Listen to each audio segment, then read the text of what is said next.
Hi, this is Kellie Nightlinger with wildwomanoutdoors.com, and I wanted to take a few minutes here and explain some of my interest and my skill set that I've acquired through the years, reference man tracking, and also a little bit about animal tracking. When I was young, I was a tomboy, and my family had several wooded parcels that were adjoining mostly, and approximately 250 acres that I had at my disposal to explore.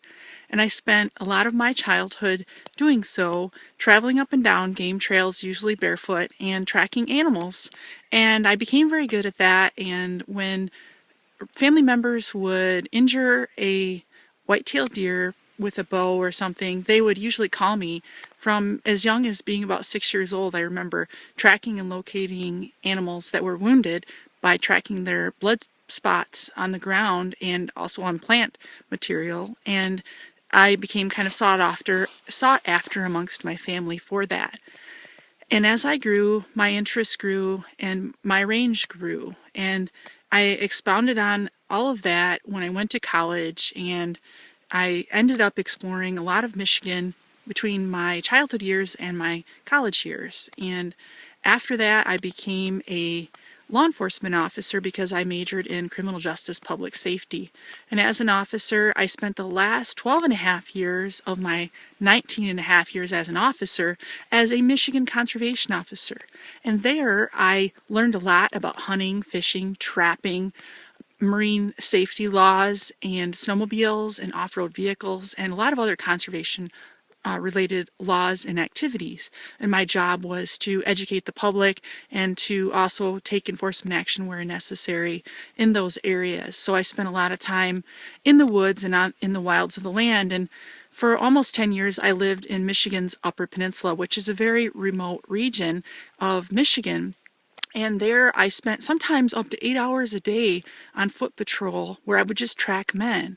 And so when people used to ask me what I did for a living, I would jest and say I track men for a living, which was actually partially true, because law-abiding citizens may not try to hide themselves from conservation officers, but those who know that they're going to be up to no good, they certainly don't want to get caught by a law enforcement officer, in particular a conservation officer. So they would make it difficult to locate. And I became very good at that over my 12 and a half years as a conservation officer. So sometimes they might have a vehicle, or sometimes they may be dropped off by a friend, and you would look for fresh tracks, and you would look for something that you could tell was not a game trail, and you would begin tracking. And you would look for branches that may be broken, ground that was somewhat disturbed, different than an animal. And a lot of this is experience that I've gained over decades of doing this, and even as a youngster tracking animals and knowing that there's a difference between the two. Sometimes they travel the same paths because animals will travel the path of least resistance as long as there's not a lot of human interference there, because they do typically try to avoid humans. And this little trail in front of me is not the greatest example of what it would be like to track a man, but I am in Alaska right now on Prince of Wales Island in Kassan, and this whole region is part of the largest temperate rainforest in the world, and because of that, it's one of the most difficult places to track people. And the reason why is because it rains so much, everything is moss covered and soft, and they don't leave typically footprints like you would see in most other regions.